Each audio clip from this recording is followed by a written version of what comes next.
Hey, everybody, real quick. If you need a recap of Season 2 of Lupin, I've got you covered. Just hit the tab in the upper right-hand corner. It'll take you right to it. Season 3 kicks off 1 year after the events of Season 2, and Assan is still on the run. He's all the media talks about because they can't figure out how this guy has evaded capture. And he doesn't really care about it, but what he does care about is Claire and Raoul are being harassed by the media because they feel like there's no way Claire or Raoul doesn't know the whereabouts of Assan.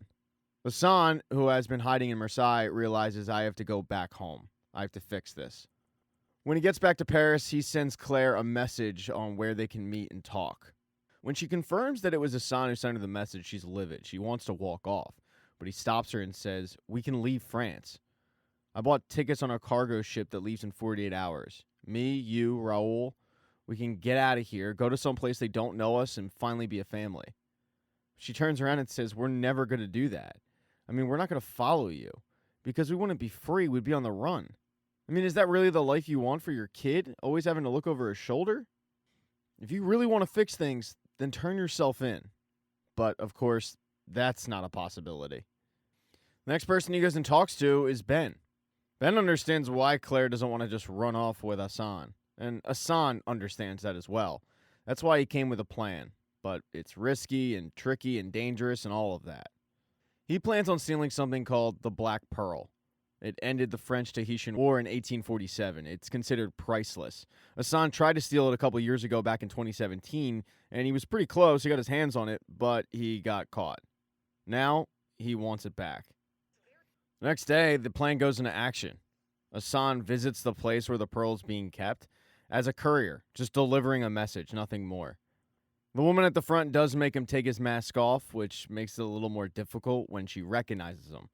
But Assan plays this off perfectly. He just acts like it's merely a coincidence. Like he looks like Assan Diop. It's been making his life a nightmare. His charming ways end up working, and the woman takes her finger off the warning trigger and even flirts with him a little bit. But a few minutes later, when she delivers the letter to her boss, she realizes that it actually was Assan Diop, because the letter is going into detail about how Assan plans on stealing the Black Pearl the next night at exactly 10 p.m. With police having looked for Assan Diop for the last year and coming up empty, as soon as anybody says that they're Assan Diop, the police show up in waves. Sophia's the first one from the local precinct, but she's greeted by a SWAT team leader named Commander Felix. He's already secured the area with a bunch of his men. Sophia, though, isn't so sure that it was actually Assan Diop. When she goes inside, and the guy who runs the place reads off the letter, the woman who actually interacted with Assan goes into detail on their interaction, and finally, you look at the security cam footage, it's pretty clear that, it was actually Assan Diop. With no idea on what any of this means, Sophia goes to the number one Lupin expert in the precinct, Youssef. Even though it's not Youssef's case anymore, he's still been obsessed with it. And Sophia doesn't really want to hand it over to Youssef, but she knows that she needs answers and answers quickly. So she gives him the letter, he reads it over, and some of it really sounds familiar. He grabs one of his Lupin books, and sure enough, Assan stole a lot of it from one of the books. This was all orchestrated and planned out. Unfortunately, even Youssef doesn't really know what the next step is, because as he tells Sophia, Assan's always been one step ahead of us. Luckily, they say, nobody else knows about the letter, but in fact, the media knows about the letter. A local journalist got her hands on it, and it's going on the front page. And once it goes on the front page of the paper, it also goes to the news stations, and that's when Claire and Raoul find out about Assan's next heist. For Claire, it's stressful. For Raoul, it's awesome. The news getting out about Assan's next heist is not good news for Sophia. She knows that it is going to be a madhouse at this place at 10 p.m. Because of that, Commander Felix needs to batten down the hatches and make sure that Assan Diop does not get out with the pearl. He walks through the entire building with the boss, making sure that the exits are clear, new passcodes have been put in for the security system, and finally reassuring him that there will be enough men surrounding the pearl that there's no chance of Assan getting it. Now it's just a matter of waiting for Assan to show himself. While the police are watching on security cameras, a crowd has indeed formed outside because Assan is kind of looked at as this Robin Hood legendary figure. People want to get a look at him, and people want to cheer him on and see if he's actually going to be successful, especially under these conditions.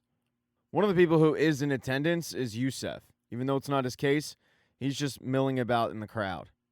Sophia calls him a few minutes before 10 o'clock and asks if he has any ideas what's going on, and he tells her not really. He'll probably try to distract you, that is, if he hasn't stolen it already. But Sophia is looking at the pearl. She knows that he hasn't stolen it. Yusef does tell her that in 2017, some guy tried to steal the pearl, and it fit Assan's description. That guy got away, but if it was Assan, it means it's Assan's only failure. So the fact that he's trying to steal the pearl, it does make sense. Now, they just have to play the waiting game. As the clock ticks down, everybody waiting in the square, people watching at home on their television, the clock strikes 10 o'clock, and nothing. People start booing outside. The police, though, they start celebrating, thinking that they dodged a bullet on this one. And then about a minute after 10 o'clock, the alarm sounds, and everybody outside goes nuts. Sophia and the police flood into the room where the pearl is, and sure enough, the pearl is not there. In the confusion, she starts ripping off masks to try to identify if Assan is still in the room, but he's gone. The guy that's in charge of the place, though, does see Assan on the security camera footage, and he lets the police know that Assan is heading to his office. The police, the guy's office it is, Felix, they all run to the office, but because the guy changed the passcode earlier in the day, and he's having trouble. Felix, not wanting to wait around, decides to look through the building, and a few minutes later, he catches Assan trying to leave. When news gets out that Assan has been captured, it's pretty tough for Raul. Assan is escorted right out the front door in front of everybody and put in a police car. Of course, all of this was orchestrated because Assan had an inside man. Felix isn't actually named Felix. His name is Bruno, and he's a childhood friend of Assan. Having an inside man was crucial in this job. When Assan showed up and delivered the letter, his next step was to send a copy of the letter to the press, creating the chaos in the crowd. This would cause Bruno/Felix to have to go in and go through the security measures. It was Bruno/Felix who urged the guy in charge to change the passcodes that morning. But everything he was saying was being fed to him by Assan from a distance. With Bruno leading the way, Assan was able to pose as one of the SWAT team members. When the clock hit 10 o'clock and nothing happened, Assan knew that the police would do a mini celebration and take their eyes off the screen. That's when he swiped the pearl. He also knew that in all of the confusion, he would be able to easily sneak out of the room, which he did. Once he got to the office, he changed the security codes to something different. Finally, he orchestrated getting caught by his buddy, because how else were they supposed to get out? Might as well walk out the front door. Once they get in a cop car, Felix, Bruno, Ben, they start laughing about the fact they got away with this. And then a couple blocks later, they drop Assan off in an alley. Assan knows that he needs to get away, so he jumps on the roof. What he doesn't know is the police have seen him. They start heading to the location trying to get him, but Assan is roof jumping, until finally he jumps a few inches early, and Assan doesn't make the roof. He's hanging until finally he falls to the ground, and it looks like he's unconscious. But the bigger issue is that there are a lot of people around, and he doesn't look responsive. In episode 2, it didn't take long for the police to realize that they had once again been duped by Assan. Yusef, who just so happened to be near the location that Assan fell, notices a crowd forming and heads over there, but Assan, he's not there. Because Assan is in the back of an ambulance that has both Ben and Philippe pretending to be police officers. When they arrive at the hospital, they switch into doctor scrubs. They take Assan to the morgue, and they tell the head mortician that they'll handle the body, they just need him to fill out the paperwork. While the mortician believes that that is Assan Diab and he is dead, one person who does not is Yusef. Because this is a calling card of Lupin. Faking your death, he does it all the time. He, along with Sophia and a few other police officers, head to the morgue to guarantee that Assan Diab is there and he is in fact dead. The person they talk to is Philippe, and he does a really good job of trying to get them to go away. But something about the situation has Yusef feeling not quite right. So he decides to go double check. He grabs a stethoscope, puts it to Assan's chest, and whatever he hears is satisfactory enough for Yusef to believe that Assan Diab is actually dead. As soon as word gets out that Assan has died, the media goes nuts. The journalist who had been working the Assan Diop story gets usurped by one of her colleagues, and they even have a picture from the morgue of the body. They're also reporting that the funeral is Thursday. As for the pearl, that thing's still missing. Still, Yusef, he can't let it go. He feels like this thing was planned, and he wants to get to the bottom of it. He calls up the journalist who had been working the Diop story, the one who pretty much had everything right so far, and he tells her that he thinks Assan faked his own death. He's willing to trade information with her if she helps him out. Whatever information she does give him is not enough to satisfy Yusef, because during the funeral, a couple days later, he ends up staging a pretty big scene, interrupting it and demanding they open the casket to guarantee that Assan is inside. Because the police, there's nothing really they can do about it, and when they open up the casket, there's Assan Diop looking as dead as ever. But Yusef isn't the only one who doesn't think Assan is dead. Raul also does not believe Assan is dead.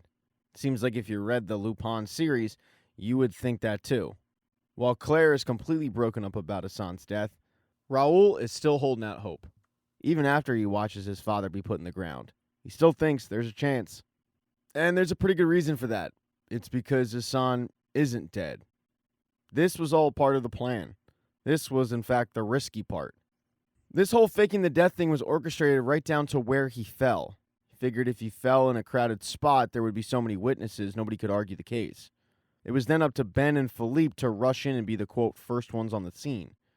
If you're wondering how he survived the fall, that was just an airbag from Ben. When they got in the morgue, they made his body super, super cold. They doctored a stethoscope, and to everybody, Assan Diop was dead. The final spot was emailing the journalist and just waiting for the photographer to show up. They knew that once the media got a hold of Assan Diop being dead, the public would just accept it as fact. This would kill two birds with one stone. He would end up getting the police off his back, but he would also get the police off Claire and Raul's back as well. As for how he got out of the coffin, he simply dug a tunnel a couple days before. Once he was put in the ground, he popped open the coffin, crawled through the hole, and ended up in the sewer, where he changed clothes into that of a gardener in the cemetery. So once he actually surfaced, nobody blinked. Nobody paid attention to him, because he was just a simple gardener. What Assan was unaware of was somebody interesting attended his funeral. His mother. He thought his mother had died. In fact, he hadn't talked to her for 25 years. They had a little bit of a rocky relationship. When Assan's father died, he figured that she would come back for him, but she never did. And one of the reasons for that was she was locked up. Now she's free, and she decided to go pay her respects to her son. Or, at the very least, see if he was actually dead. As she's leaving the funeral, though, she gets stopped by a woman on the street because she clearly is lost. She's trying to find her way around, and the woman seems friendly enough. She starts talking to her, but it's all a ruse. The woman knows that this is Assan Diop's mom, and she's able to convince her to share a taxi, which isn't actually a taxi, but instead, a getaway car for a kidnapping. The kidnappers want one thing, the pearl. They put a covert message in the newspaper that if Assan were in fact alive, he would see, and they just wait for the call. And of course, Assan is actually alive. He sees the message, and he calls the number, and he's shocked to hear his mother's voice on the other end. His mom wants to meet him that night at a church. This is something that Assan was not expecting, so he heads over to Ben to let him know what's going on. Ben had spent the majority of the day setting up the sale of the pearl. They're going to sell it to one of their normal buyers for $20 million. But with this going on, that sale might be in jeopardy. Ben doesn't actually believe that Assan's mom is alive, and Assan doesn't even know if he believes that his mom's alive. But his bigger concern is whether she's alive or not, somebody knows that he's alive out there. So he needs to find out who this person is, if it's his mother or if it's somebody else. And if it's somebody else, what do they want? That night, he heads to the meeting location, which is in a church, and as he's waiting for his mother or whomever to show up, his cell phone rings, and it's his mom. She tells him to put the pearl in the donation box and leave. Keep the cell phone. He asks her where exactly she is, but she just reiterates that he needs to drop the pearl off. If he doesn't, they're going to kill her. She also adds in that the people who kidnapped her say that Assan needs to work for them now, and then she hangs up. Even though Assan hasn't seen his mother in 25 years, he can't risk somebody killing her. So he reluctantly walks over to the donation box, opens it up, places the pearl inside, and walks out, just like his mother told him to. Now it's a matter of waiting for instructions from these kidnappers and also making sure that his mother remains alive. For the second time in a handful of years, Assan Diop had that pearl and had to give it up not long after. But his mom, these kidnappers, Ben, they're not the only ones who have figured out that Assan Diop is alive. So is Raul. Raul had had this hunch this entire time that all of it was a ruse. He had told his mother about this, but Claire was at the acceptance stage of grief. It was hard enough for her when she got the call and found out Assan had died. It was difficult when she attended the funeral of Assan with Raul. But she thinks that her husband just filled their son with these grandiose ideas of a gentleman burglar who was able to escape death. She doesn't have the heart to tell him that his dad is indeed dead. They all saw the body in the casket. Raul, though, doesn't believe it. Much like Yusef, he wants to look into the matter further. He doesn't believe his dad is dead, and he's looking for proof that his dad at least could have escaped death. He decided to go to the local library, and the first thing he does is peruse some Lupin books. The second thing he does is look at city blueprints for the cemetery. Doesn't take him too long to figure out that it's a real possibility his dad escaped. Once Raul figures it out, he screams in the library, which is frowned upon, but Raul could not care less. Because now Raul is convinced that his dad did, in fact, escape. In episode 3, the first place that Assan ends up going is back to Ben's and explaining exactly what happened with the pearl. The fact that he's positive that his mother is alive. What they both can't figure out is who would do something like this? Who would steal Assan's mom and keep her captive? Ben then brings up Claire and Raul because they still think that Assan is dead. But Assan doesn't want to tip them off yet because none of this was a part of the plan. He was supposed to get the pearl, get Claire, get Raul, and get out. But he has no pearl, which means he has to formulate some other plan before he can tip them off to the fact that he's not really dead. The phone that Assan ended up picking up at the church then goes off with a text message. It says, Chez Tortoni at Cisco's, a kingpin in Nanterre. Bring us the painting, you've got 3 days. And Chez Tortoni does sound familiar, and Assan knows exactly what it is. Because it's a famous painting by Manet that was stolen 30 years ago in Boston, which, coincidentally, there's a really good Netflix documentary about it. Anyway, now Assan has to figure out how to infiltrate this kingpin, whose name is Cisco, infiltrate his inner circle, steal the painting in 3 days, and make sure his mother doesn't end up dying. Easy enough, right? In order to do that, Assan's going to need a plan, and he uses an old strategy from Lupin. He's going to get somebody to steal one of Cisco's cars, and then he is going to return it, using an alias and a shitty disguise.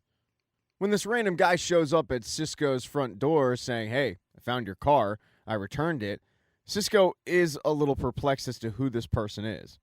Because being a kingpin in a small area of France, he knows everybody. He doesn't know this guy, who's claiming his name is Delange. He tells Cisco that he just got out of jail. He really wants to work for him. But Cisco has this ridiculous strategy of determining whether or not he's going to trust somebody. He pulls out a gold deck of cards, and he makes you pull an ace or you're dead. You got to figure this guy shot a ton of people. Well, luckily for Assan, he ends up pulling that ace. And because of it, he ends up getting a job as Cisco's driver. Even after hiring him and letting him go, Cisco still doesn't really trust Assan. And he tells one of his guys, yeah, I don't trust that guy, but we could use him. And Cisco's intuition is pretty accurate because the first thing that Assan does is start combing his property looking for the painting. And after searching for a little bit, Assan finds the painting. What he didn't expect is the painting is in the room of an elderly woman who is hooked up to a bunch of hospice machines. And the woman is Cisco's mother. While he wasn't expecting this, Assan handles himself like an absolute gentleman. And Cisco's mother, who isn't used to having visitors, is just happy for the company. So they start chatting it up a little bit until Cisco's men, which includes the guy that Cisco told, yeah, I don't trust that guy. Well, they show up. And they're wondering what exactly he was doing in that room. They pull him out in the hallway. They start questioning what exactly he was doing in there. And Assan just says, I was looking for the toilet, man, and she called me in and wanted to talk. That's it. But still, Cisco's second in command, he thinks it's way too fishy. So he's going to keep an eye on Assan. He's going to follow him. What he doesn't realize is when Assan did go to leave, because it was such a cramped hallway, he had to pass by the guy. and he was able to steal his cell phone. Assan makes one call to Ben's phone, but now he needs to figure out a way to get the cell phone back to the guy. And lucky for Assan, the guy was tailing him, and Assan was able to pick up on it. So while Assan is being followed, he dipped into a restaurant, dipped out the back, and paid a kid to walk up to this guy and say, "Here, man, you dropped your cell phone." And voila, cell phone's returned with Ben's number in the call log. While Assan was busy throughout that day trying to infiltrate Cisco's ring, Yusef and his new friend Floor, who is the journalist, are getting acquainted and comparing notes. Yusef says, "Look, I will show you everything that I am working on, but you have to show me what you're working on as well, so that way we can at least partner up and catch this guy." And Floor, being a huge Lupin fan, is more than willing to work with Yusef. But that's when they get walked up on by Sophia. She's kind of curious as to why Yusef is showing all of his work to this random stranger. And that's when Floor, who's pretty quick-witted, tells Sophia, "Yeah, my name's Sophie, and I'm actually Yusef's girlfriend." And Yusef, who wasn't expecting that, is just forced to go along with it. But that was a move that would actually make Assan blush, because the name Sophie was the last love of Lupin. Hell, you got Yusef thinking, maybe I could, be her boyfriend after that little move. The next day, Floor decides to go look at the source, but the source is apparently dead. So she looks at the next person in line, and that would be Claire. She introduces herself as a member of the press and says, "Were you aware that your husband's transgressions were linked to the Lupin books?" She also asks Claire if there's any comment on the theory that Assan faked his own death, but Claire just gives her a death stare and doesn't say a word. Because to Claire, Assan is actually dead. In fact, she went and talked to Ben about it, and Ben kept the lie that Assan wanted him to, that he's still in the ground.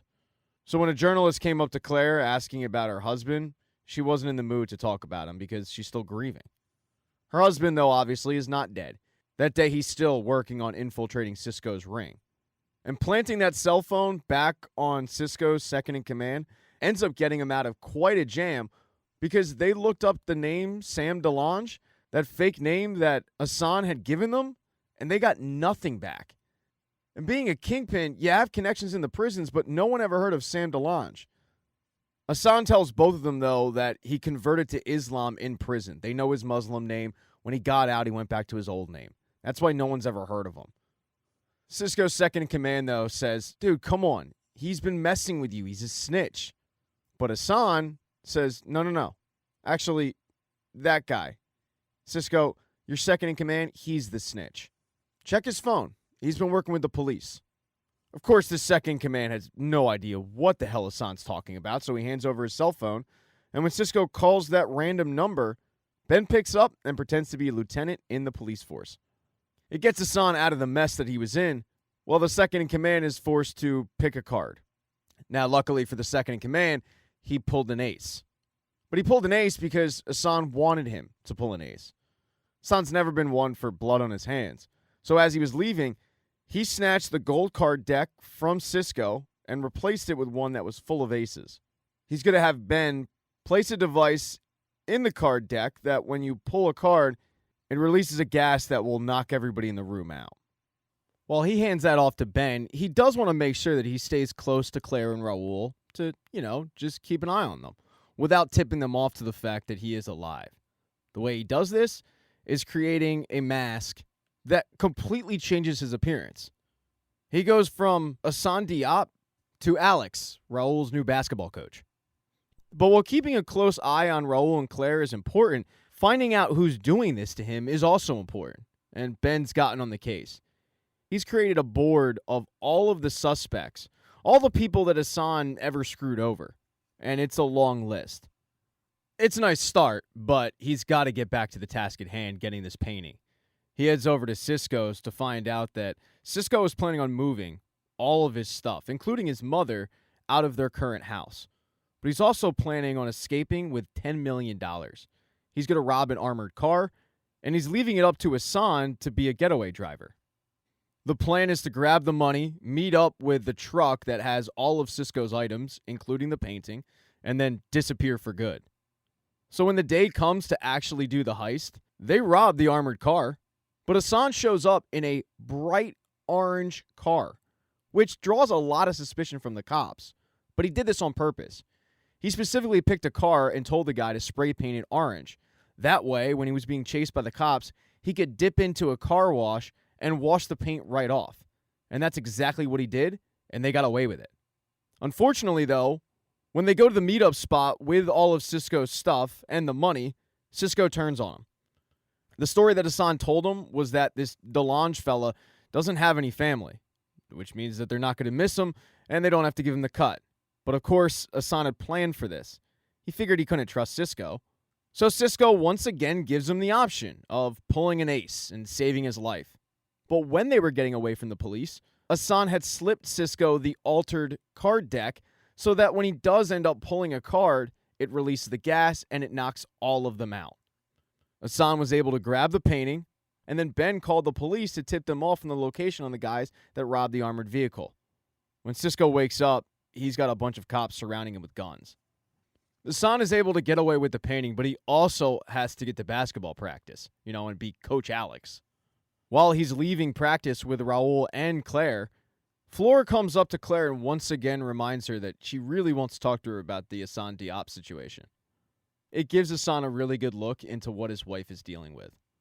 He has to put it on the back burner, though, because whoever took his mom has sent him the location of where to meet with the painting.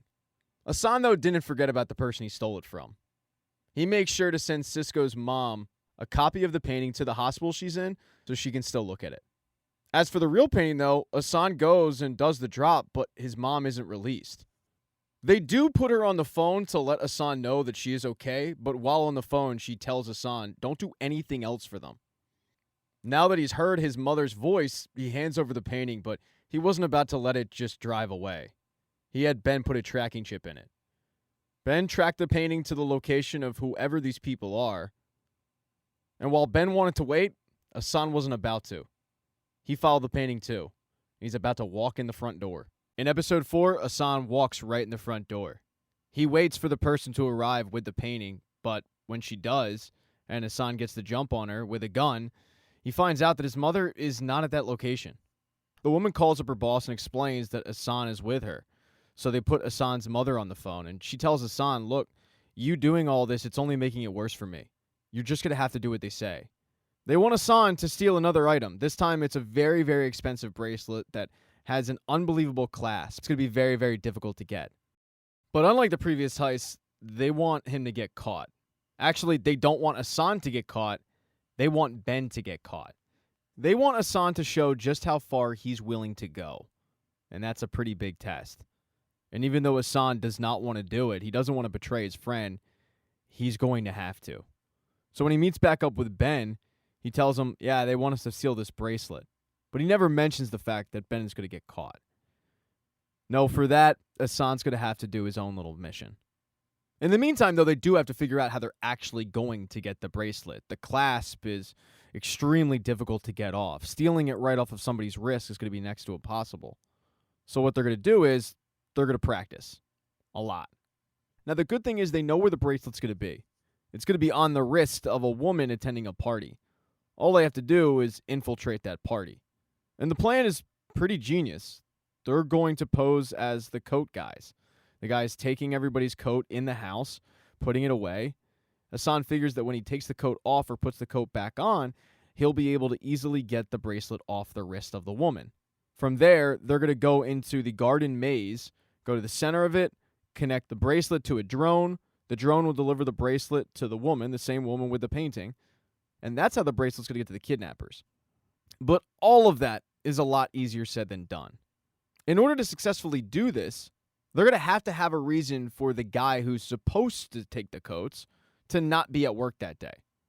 Assan and Ben find out who this guy is. They head to his house, and Assan poses as an IT technician. He lets the guy know that they're updating an antenna, and the Wi-Fi is going to be out Saturday night from 6 p.m. until 6 a.m. And the guy tells Assan, that's no problem. I'll be at work. No biggie on my end.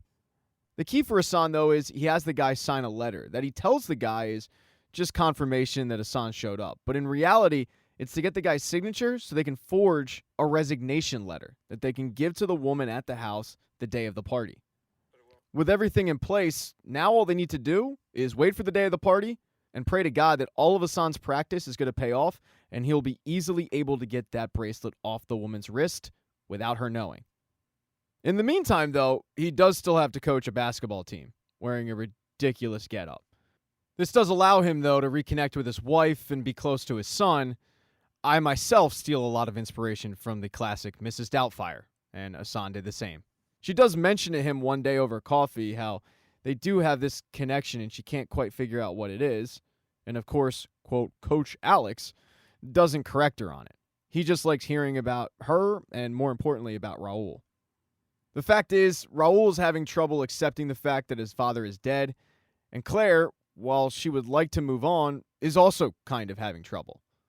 Recently, the media has picked up on the fact that Assan Diop might not be dead.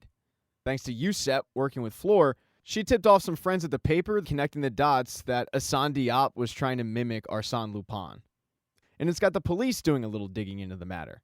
When Claire shows up at the hospital that day for work, her boss lets her know that they're trying to track down the doctor who did the autopsy.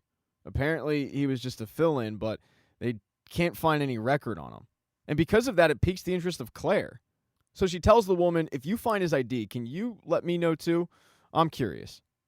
Curiosity continued to get the better of her, though, and when she headed to basketball practice to pick up Raul, she decided to call Fleur back and ask her, why did you think that Assan isn't dead? Fleur says that it's kind of difficult to explain on the phone, and she really wants to do an interview with Claire, but Claire isn't interested.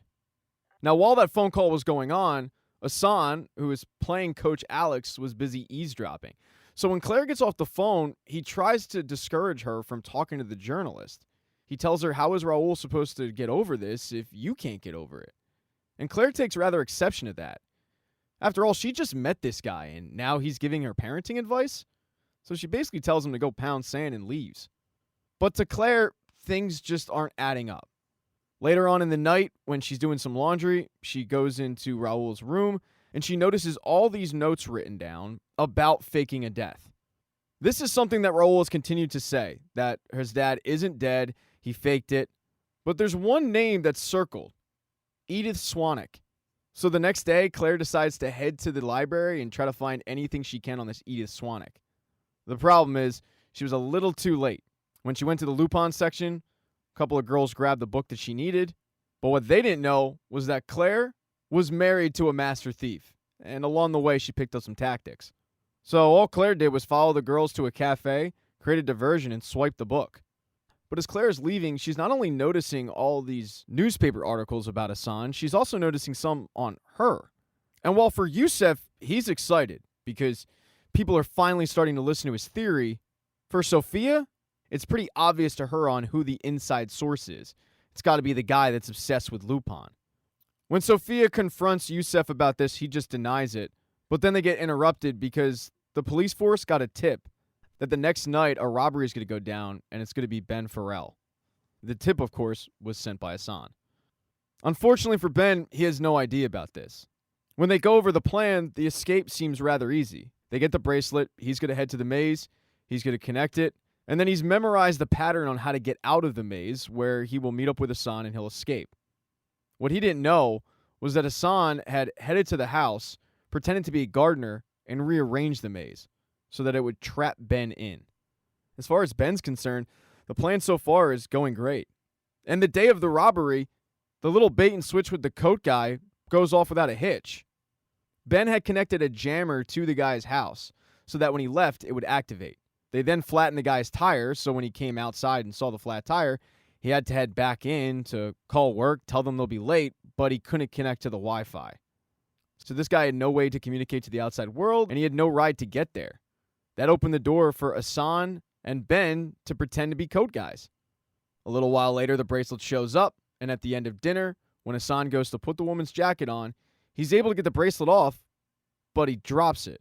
Ben goes to pick it up, but all the commotion was caught by the woman's husband, and Ben just takes off running. He does as he's told. He heads to the middle of the maze. He connects the bracelet to the drone. Assan, who is still in the house at this point, flies the drone to the target, but what Ben didn't expect was the police were going to show up. And unfortunately for Ben, he starts following his pattern, but he gets to a dead end, and he gets caught. And Ben is escorted out of the house in handcuffs. Assan is gutted about this. He never wanted to stab his friend in the back. So after Ben in handcuffs is out of view, Assan, pretending to be Coach Alex, decides to call up Claire, just to hear a familiar voice. He apologizes for what he said about Raul, admitting that he doesn't know what it's like to be a single parent, and he shouldn't have said what he said. They hang up the phone, but then Claire gets another call. It's from the woman at the hospital, who she asked to give her a call if she found the ID of that doctor. Well, the woman tells her that doctor never existed. They have no record of him ever being a doctor. They have no idea who that guy was. And with Claire halfway through a Lupin book, and this doctor nowhere to be found, the media is saying that he might have just mimicked Lupin, the pieces are starting to add up to Claire that maybe her husband isn't actually dead. In episode 5, while sitting and waiting instructions to find out what's going to happen to his mother, he gets a call, and it's from his mom. But this call wasn't orchestrated by her kidnappers. This was done in secret because she overheard them, and they're planning on selling all the items that Assan stole from them and then killing her. So she needs Assan to act quickly if she has any chance of surviving. With Ben locked up, Assan's options are pretty limited. So he decides to go to the next best thing, a guy that understands him not quite as much as Ben, but he understands him nonetheless, and it's Yusef. As Yusef walks back into his office after interrogating Ben, unsuccessfully, mind you, there's Assan sitting there. It confirms Yusef's theory that Assan was alive this entire time. But after the initial surprise wears off, he tries to arrest Assan, and Assan says, "No, I'll go with you, but first, I have a problem." He explains the situation that he currently finds himself in. His mom being kidnapped, these people having all the items that the police are looking for. It's really a win-win. If Yusef were to help Assan get his mom back, he's going to not only be able to arrest these people, he's going to find the items, and on top of it, Assan tells him, "I'm willing to come in. You can arrest me, we just have to get my mom first." Now, at first, Yusef has no interest in this whatsoever. He puts handcuffs on Assan, and he starts questioning exactly how he was able to do everything, fake his own death. As he's talking to Yusef, though, he's undoing his handcuffs. And while Yusef is kind of patting himself on the back for getting Assan safely in the police precinct, under his watchful eye, Assan ends up showing him that the handcuffs are no longer attached to him. He tells Yusef, "I'll stay here if I want to stay here." One of the reasons, though, why Yusef doesn't want to help Assan is the fact that there's one instance where Lupin teamed up with the police officer who was going after him. And Yusef knows how that story ends. It doesn't end well for the police officer. So he figures that this is what Assan is after. But Assan tells him, "No, you need to listen to my plan first." It takes a lot of convincing from Assan, but eventually Yusef does end up agreeing to help him out. But first, he wants some guarantees. He makes Assan film himself on camera with a newspaper saying the date and saying that he faked his own death and he's ready to turn himself in because of his crimes. For Yusef, having proof that Assan is alive sitting on his phone is good enough. And now he wants to hear about that plan. First, though, they decide to go grab a bite to eat. As they're walking into a local cafe, the guy who runs it ends up recognizing Yusef, and he actually recognizes Assan, but since everyone thinks Assan's dead, he just figures that this is a guy who looks like Assan. He thinks that he's a cop, just like Yusef. And that's because they're kind of dressed like cops. This was intentional. It's the vibe that Assan is going for. Now, this is a little weird, but the owner of the cafe comes over to Yusef and says, "Hey, how's your love life?" That's the first thing he says. Not, "Hey, can I get you something to drink? Do you want a bite to eat?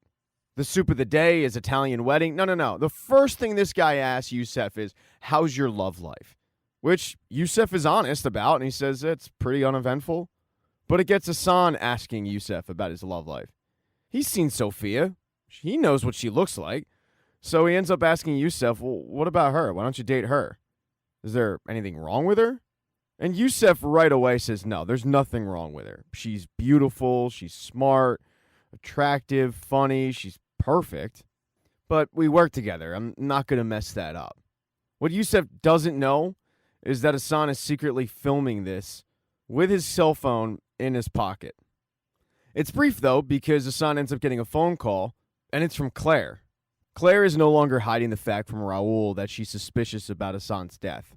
She wants to look into the matter further. She decides to head to the journalist who's been writing articles about this Assan Lupin theory because her and Raul feel like this guy has to have an informant. Maybe it was Floor because they work at the same news outlet, but no, it's not. The guy who's been writing these articles is the guy that Ben ended up tipping off in the morgue. Ben has been the informant this entire time. And when Claire gets to the newspaper outlet and she meets with the journalist and she starts asking him exactly who told him all this information, he's honest with her and says, I don't know.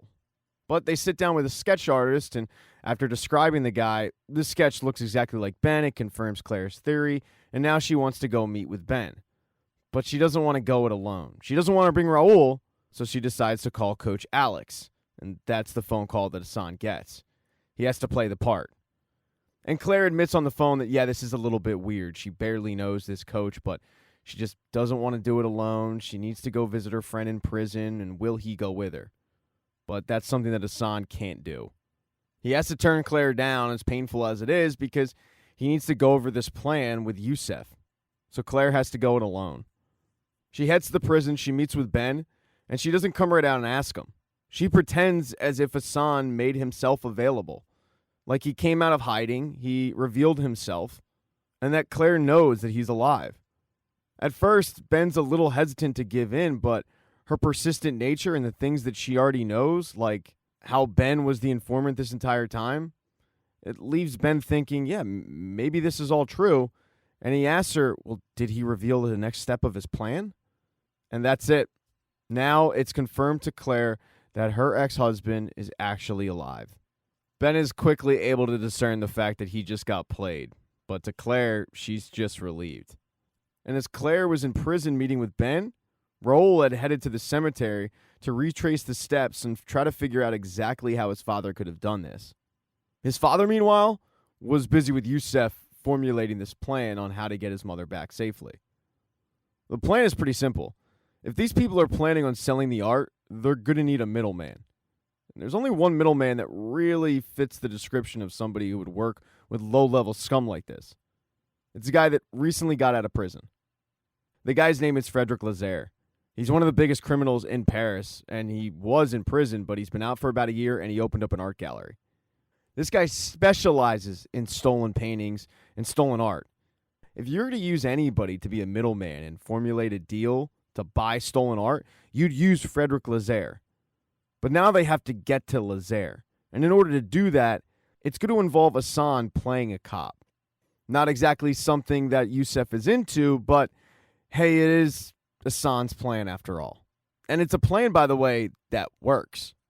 Both Assan and Yusef walk into the Lazare gallery, and they get him on their side by telling him that they know he's selling fake art, and that's a repeat offense. He could be thrown back in jail if he doesn't help them. They get him to admit that he was asked to set up a sale. So they say, okay, well, when it comes time to do the sale, you let us know, and we'll give you a buyer. What they don't tell him is Yusef is going to be that buyer. But Yusef can't just walk in there as is. He needs a disguise, which means that they're going to have to go back to Assan's hideout.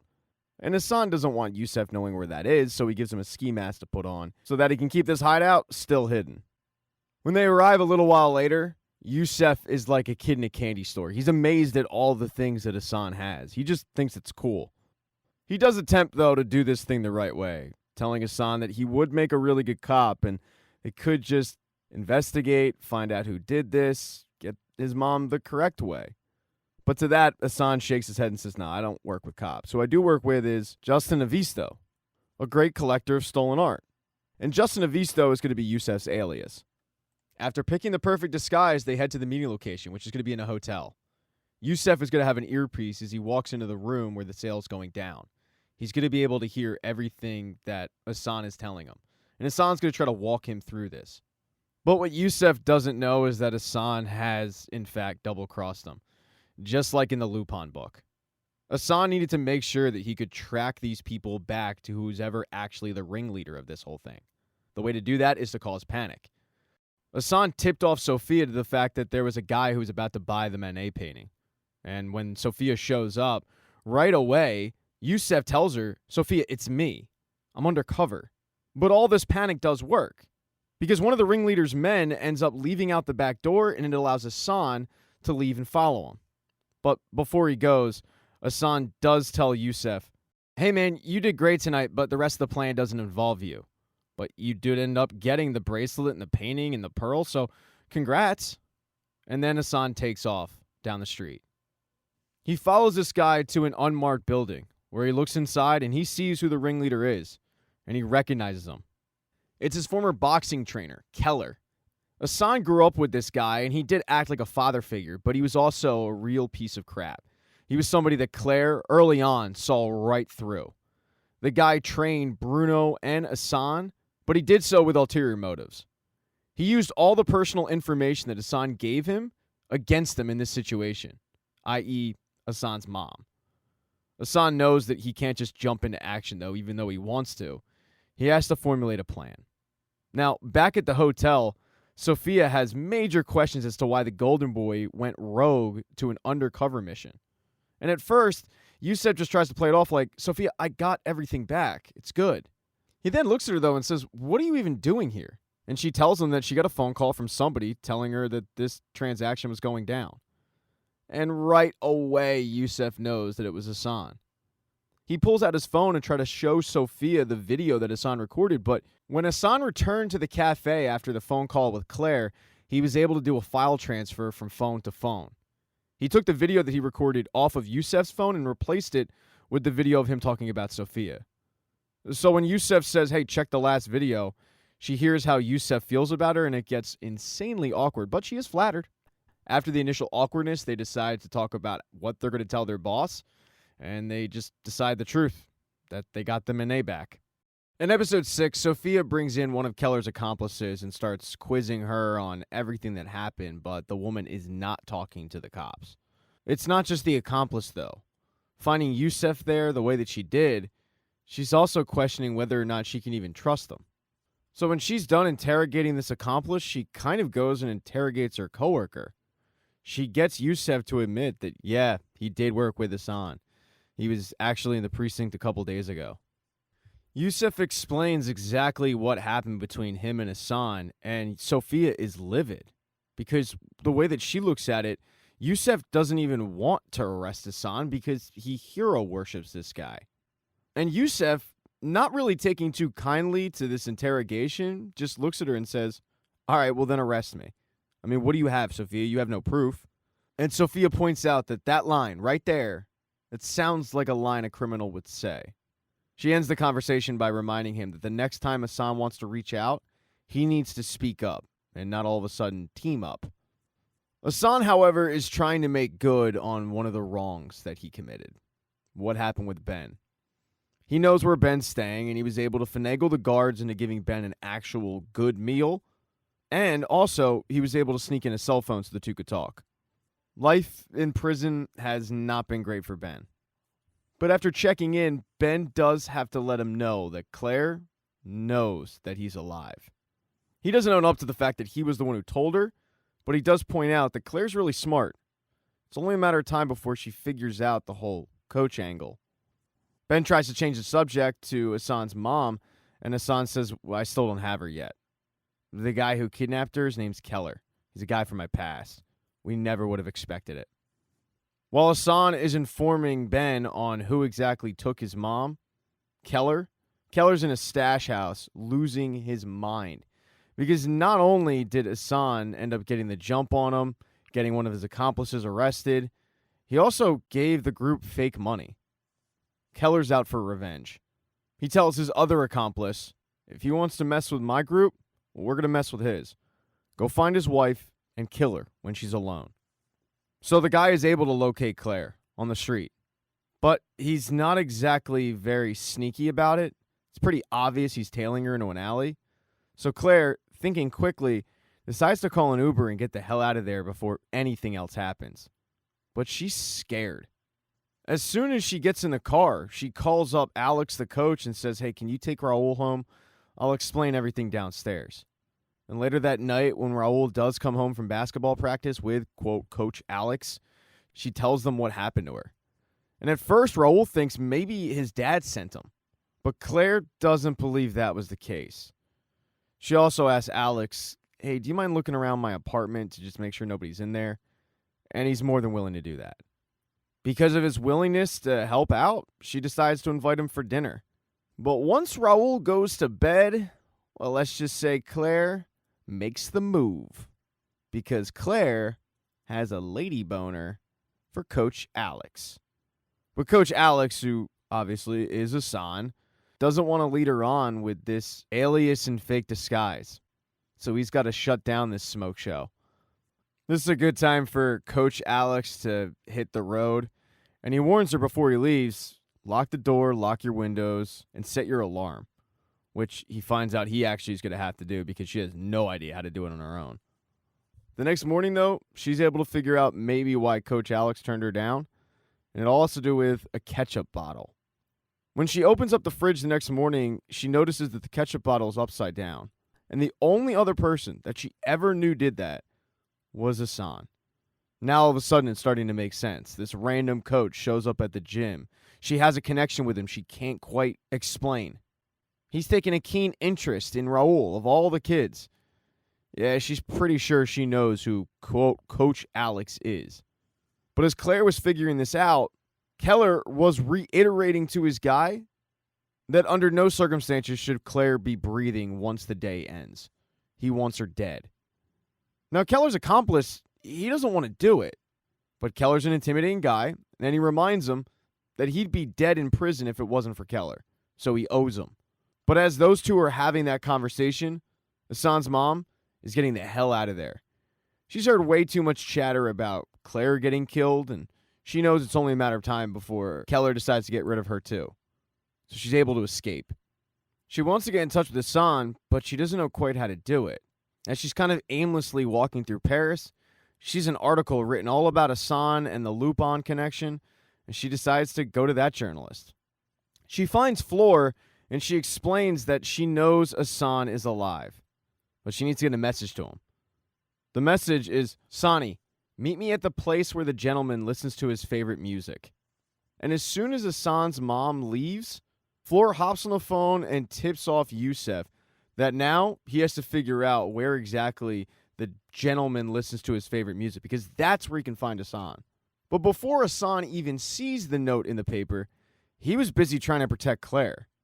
Claire had to head to the store to grab Raul some basketball shoes, and from a distance, Assan calls her up, pretending to be Coach Alex, and just kind of watches her, and more importantly, makes sure that nobody else is following her. Unfortunately, Keller's guy is following her. So Assan starts giving her turn-by-turn directions to kind of keep her safe, but in the meantime, he grabs an article of clothing, slips it in the guy's pocket, and then once Claire leaves the store and the guy follows her, he gets caught for shoplifting. Crisis averted. Unfortunately for that guy, once he is released and heads back to Keller's, Keller is pissed.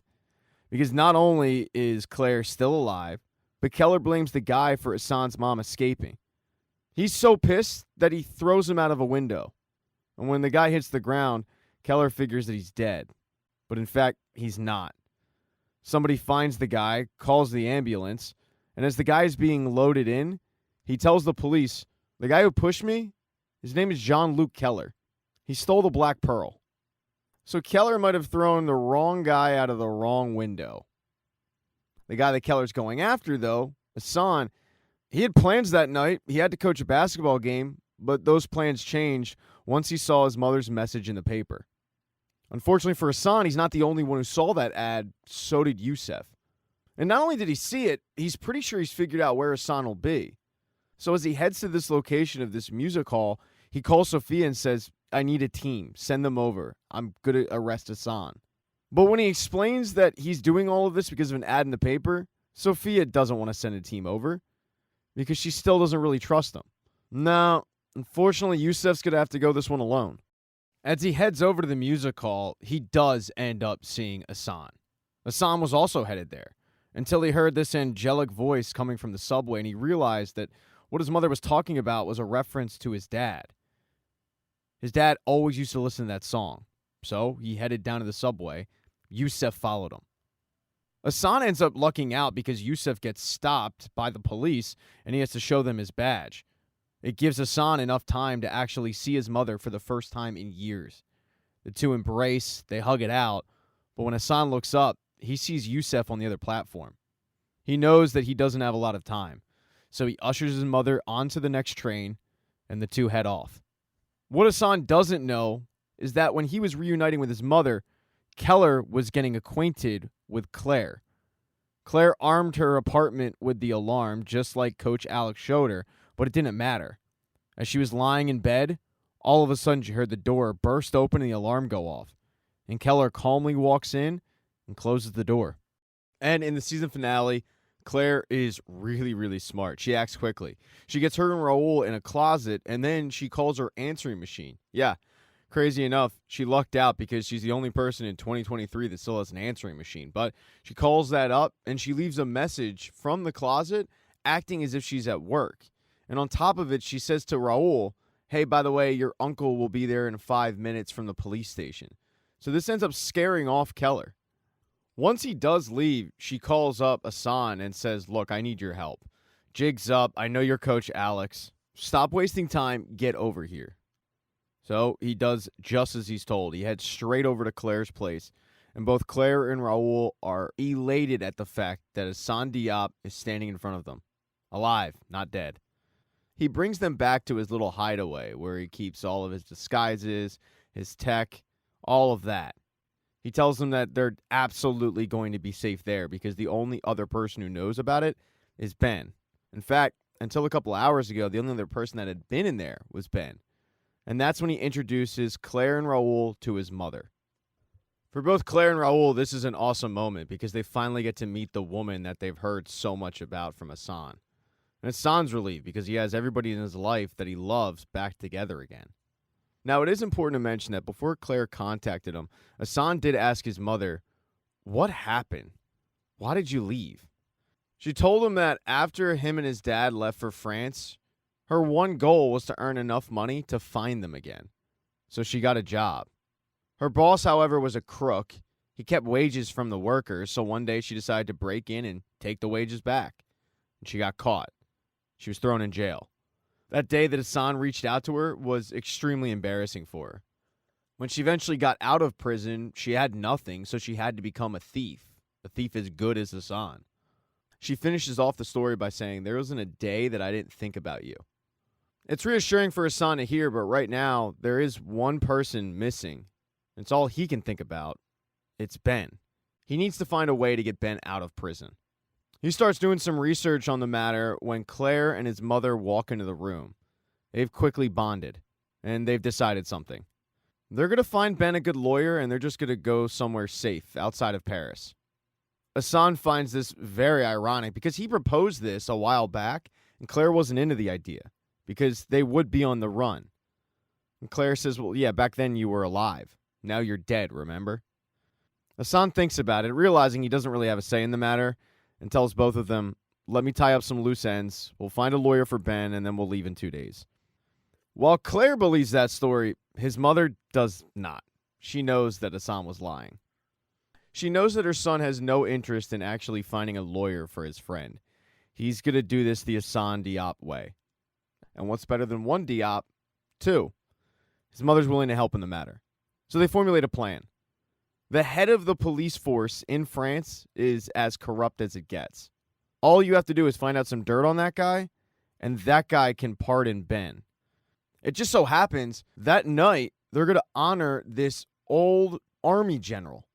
So the plan for Assan is to go over and buddy up with the army general, pretending to be a general himself. With a little luck, he'll be able to infiltrate this ceremony, get close to the head of the police, and get the dirt. But there's more to it than that.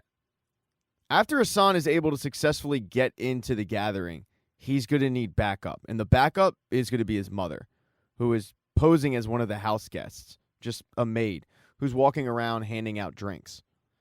When the ceremony kicks off, Assan is going to head to the head of the police force's office and break in. He realizes, though, that this will be easier said than done because security is going to be crawling all over the place. And that's when his mother's going to step in. Once security realizes that somebody has infiltrated this dude's office, they're going to shut the entire place down, checking everybody as they exit. So when Assan is questioned by security as to what he's doing outside of this guy's office, that's when his mother will create a distraction, allowing him to actually get inside. Once inside, he's going to crack the safe and leave his mother a hint as to what she's going to grab, because Assan isn't going to be able to take anything. Now, once he cracks the safe and leaves the reminder, he's got to get the hell out of there. But that's going to allow his mother to sneak in, grabbing the item and meeting Assan in the courtyard. Because as an old friend once taught him, nobody is going to assume that it was a housekeeper that looks like Assan's mom. Now with a plan, all they have to do is execute it. Assan finds out where that old retired general is. He puts on a ridiculous general disguise himself, and he knocks on the door. Now, at first, this general has no idea who Assan is, but Assan gives him a story about how he helped him out when they were 13 and they were serving over in China together. And it's such an elaborate story that the guy just ends up believing it, and the two get caught up. Assan's personality really shines in this because he's so personable that this guy loves getting caught up with Assan, even though he actually never met him. The guy invites Assan to the ceremony, and the plan goes off without a hitch. Assan and his mom escape with a cell phone full of a bunch of names and numbers that the head of police is not going to want to get out. When they get to safety, Assan calls up the head of police, and he tells him, "I don't want anything in return other than for you to get my buddy out of jail." And it's going to be a little difficult, but it's better than this cell phone getting in the hands of the press and ruining this guy's career. So, eventually, he does agree. Ben will be released. In the meantime, somebody else is being released from jail. It's Keller's female accomplice. And Assan knows all about her. They actually grew up together. They were in the same boxing club. And she was just like Assan. She was growing up without parents. Keller had kind of been a father figure to her. So it's not easy for Assan to get her to flip sides and work with him now, especially after what Keller did. He convinced everybody in his group that Assan was a snitch. But he tells the girl, "No, I wasn't a snitch. Keller took advantage of us." Did he tell you what actually happened? Well, back in 1998, France was in the World Cup, and everybody was watching the game. And Keller felt like that was a really good opportunity for them to rob a jewelry store. But Keller didn't want to do it, so he had Assan and Bruno do it. They were able to get into the jewelry store and get some jewels, but as they were leaving, the alarm went off. And Keller decided to drive around like he was in one of the Fast and the Furious movies, causing a big commotion. It wasn't hard to figure out who was fleeing a scene, so it didn't take too long before the police were chasing him. And Keller told Bruno to take out a gun from a glove box and shoot a cop. The whole time, Assan was begging Bruno not to do it, but eventually, Bruno, succumbing to peer pressure and intimidation, pulled the trigger and killed the cop. But that's when Keller crashed the vehicle. And everybody in the truck was pretty banged up. No one more so than Keller. But Assan, who was probably best off, realized that it wasn't going to be too long before the cops converged on them and they were all arrested. So he climbed back in the car, he put the gun in Keller's hand, and him and Bruno got the hell out of there. Keller ended up going to jail for 25 years. Assan doesn't look at that as snitching. He looks at it as doing what he had to do to a guy that was taking advantage of kids. It takes a little bit of convincing, but eventually, Keller's female accomplice does end up turning on him and calling him up, saying, "I'm out of jail. I found a buyer for the pearl. Meet me at this landmark." But of course, she's not going to be there. Assan will. That night, the meeting is to take place, but Assan doesn't want to be the only one that shows up. He texts a clue on where the meeting will go down to Yusef. Yusef is able to figure out that Assan is going to have the Black Pearl at this location, and then he convinces Sophia to send a team over. As the cops are racing over to the landmark, Assan gets reacquainted with his former mentor, who can't believe that the female accomplice ended up turning on him. The two go back and forth about what Assan did, but the cops are on their way and everybody can hear sirens. And Assan says, "Look, give me the Black Pearl. It's not hard to figure this out, man. You're going to get caught with it and you're going to jail, or you can walk out of here with your freedom." It's not like Keller wants to do it, but Assan makes a really good point, and Keller hands the pearl over. As Keller's leaving, though, he ends up getting arrested anyway. Sophia recognizes him and arrests him for attempted murder. As Sophia was arresting Keller, Yusef was busy looking for Assan.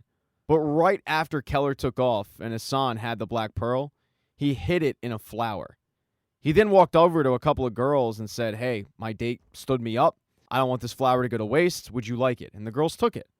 What they didn't know was that the black pearl was in the flower, and as they're leaving, Bruno runs up, asks them if a good-looking guy gave them that rose, and says, "I was his date. I was running late.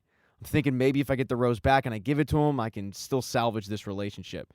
And the girls are more than willing to hand over the rose. Well, they're actually handing over the black pearl that Bruno takes, and later he, along with the female accomplice, end up selling it, and it allows Bruno to open up a boxing gym that he calls Lupin's. As for Assan, he doesn't run. He stays and waits for Youssef. A deal's a deal. He gets arrested, and he explains everything to Youssef, although he doesn't have the black pearl. That's the one thing missing. But all Youssef cares about is that he finally has Assan Diop behind bars. And the only thing that Assan wants is just a bunch of Lupin books to keep him company. It hurts him not to be with Raoul and his mom and Claire, but at the end of the day, Claire did say the only resolution was for him to turn himself in, and he did it. So when it came time for Raoul, Claire, and his mom to leave town, just like they talked about, Assan doesn't show up. Ben actually shows up to take his place with a letter explaining everything. Assan, he knows it's for the best if his family wants to have any hope of just living a normal life. As for Assan, though, life on the inside is already off to a rocky start, because he ends up getting an envelope from the cellmate next to him with a picture in it. It's of a young Assan Diop with his first ever Lupin book. Assan runs over to the bookshelf, he grabs the book up, and one thing jumps out to him. It's a quote from the book. It says, "The riddle was within you, within the secret of your soul. In order to trap you and to build up your trust, I welcome the love you pretended to have for me. Perhaps you believed I felt it myself, and you ended up truly loving me, and thus you lost any clarity of mind." While Assan is reading this, he starts thinking about some people in his life. His mother, who just showed up. Ben, his best friend, who he turned on. Juliet, his past lover, and of course, the guy who actually sent the picture, the guy who's in the cell next to him, Hubert Pellegrini. And that is the end of Season 3 of Lupin. Thank you so much for getting this part of the recap. Please consider subscribing to the channel. Hit thumbs up if you like this. Smash that thumbs down button if you thought it sucked. I mean, smash it hard. Be nice in the comment section, because nasty comments make me feel bad, and nobody wants to feel bad. So if I miss something up, just skip over it. I have merch. I have t-shirts and mugs and stuff. You can go buy one of those. That'd be cool. But just know I do appreciate you guys actually getting to this point of the recap.